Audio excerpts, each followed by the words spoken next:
ছাদে যাচ্ছি, দেখি আজকে কি নেওয়া যায়।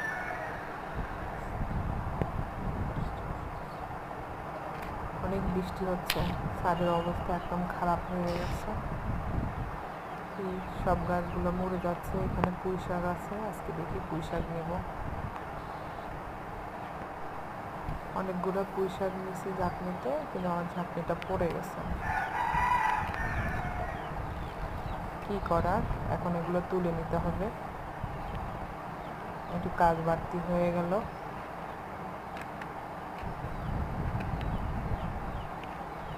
আমাদের কষ্টটা আপনারা বুঝবেন না, আমরা কত কষ্ট করে যে একটা ভিডিও করি শুধুমাত্র আপনাদের সাবস্ক্রাইব, আপনাদের লাইক পাওয়ার জন্য, আপনাদের কমেন্ট পাওয়ার জন্য।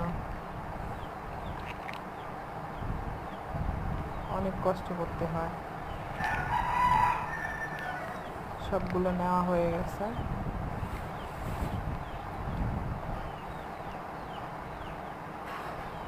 আর একটা বাকি আছে পাতা, অনেক বড়গুলো পাতা তো, তাই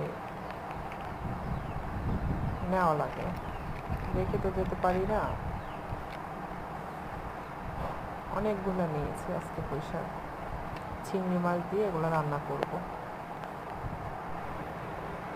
দেখুন কতগুলা, যেহেতু আমরা মানুষ 4-5 জন, আমাদের অনেক বেশি হয়ে গেছে। দেখুন অনেক মোটা মোটা, সবগুলো আগা কেটে দিচ্ছি। এই যে কত বড় পাতা।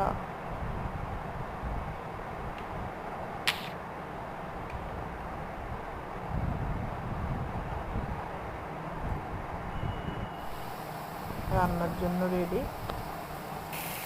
এখন রান্না করবো চিংড়ি মাছ দিয়ে।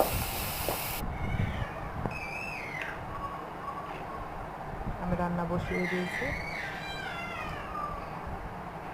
আপনারা বলুন তো কেমন হবে চিংড়ি মাছ দিয়ে পুঁই শাক।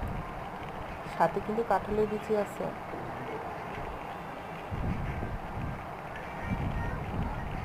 আমার রান্না করা প্রায় শেষ।